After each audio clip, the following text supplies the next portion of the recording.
Γεια σας, ελπίζω να είστε όλοι καλά. Είμαι ο Νίκος ο Μαρινόπουλος. Δυστυχώς ο κύριος Γιάννης μας την έκανε. Υποχρεώσεις βλέπετε, έχει πολλές δουλειές. Οπότε αυτή τη φορά θα είμαι μόνος μου.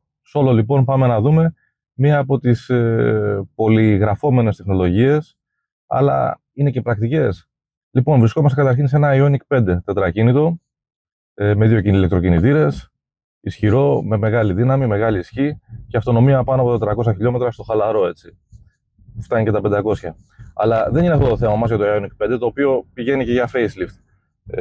Το θέμα μας είναι ότι έχει βγάλει Hyundai μια ειδική έκδοση με ψηφιακούς καθρέφτες, όπως μπορείτε να δείτε. Αυτός είναι και ο λόγος που τραβούμε και το βίντεο, για να σας δείξουμε πώς λειτουργούν οι ψηφιακοί καθρέφτες. Όπως βλέπετε, υπάρχει μια κάμερα, μάλλον δύο κάμερες, μία από την κάθε πλευρά, οι οποίες είναι στα άκρα, έχουν ένα ωραίο σχήμα, space, retro, έτσι όπως είναι και το στυλ του Ioniq 5. Και όπως βλέπετε, είναι πολύ καλές σε ευκρίνεια και οι οθόνες, οι οποίες προβάλλουν την απεικόνιση και τη λήψη που τραβούν από απ' έξω. Πώς λειτουργούν? Όπως βλέπετε, αν ανοίξω flash για αριστερά, το σύστημα με προειδοποιεί ότι έρχονται αυτοκίνητα. Έχει μια κόκκινη γραμμή, η οποία είναι οριακή, και μια πορτοκαλί. Στην πορτοκαλί γραμμή, πριν την πορτοκαλί γραμμή, μπορεί να επιχειρήσει να προσπεράσει. Τώρα όμως είναι μετά την πορτοκαλί γραμμή. Το ίδιο συμβαίνει και για τον καθρέφτη του συνοδηγού, έτσι. Κινούμαστε στο δεξί ρεύμα, είμαστε στη λεωφόρο Κηφισίας και ας επιχειρήσουμε να προσπεράσουμε. Το σύστημα μας προειδοποιεί ότι το λευκό αυτοκίνητο που είναι δίπλα μας είναι αρκετά κοντά και καλό είναι να μην το κάνουμε. Εάν όμως τώρα βγάλω flash και μπω στο αριστερό ρεύμα κυκλοφορίας, μου επιτρέπει, γιατί δεν βλέπει η κάμερα να έρχεται άλλο αυτοκίνητο. Αυτά ισχύουν όταν ανάβεις το flash. Πάμε να δούμε τι γίνεται όταν δεν ανάψεις το flash. Όταν δεν ανάψεις το flash,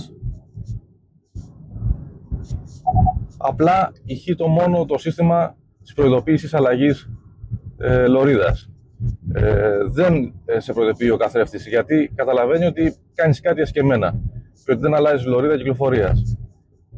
Το σύστημα εννοώ για τους καθρέφτες. Εγώ θα ήθελα να λειτουργεί πάντως, να υπάρχει και επιλογή που να λειτουργεί το σύστημα προειδοποίησης εάν υπάρχει αυτοκίνητο άλλο στην λωρίδα που θέλεις να μεταβείς. Όπως και να έχει, είναι μία από τις καλύτερες εκτελέσεις, μπορούμε να πούμε, σε ό,τι αφορά τους ψηφιακούς καθρέφτες, αλλά αυτό δεν σημαίνει ότι είναι πιο πρακτικό από τους συμβατικούς καθρέφτες.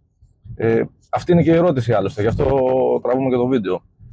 Είναι μια πολλά υποσχόμενη τεχνολογία, η οποία μπορεί να αντικαταστήσει τους συμβατικούς καθρέφτες, οι οποίοι υπάρχουν εδώ και πάνω από έναν αιώνα. Από το 1931, θυμάμαι καλά, είχαν επινοηθεί.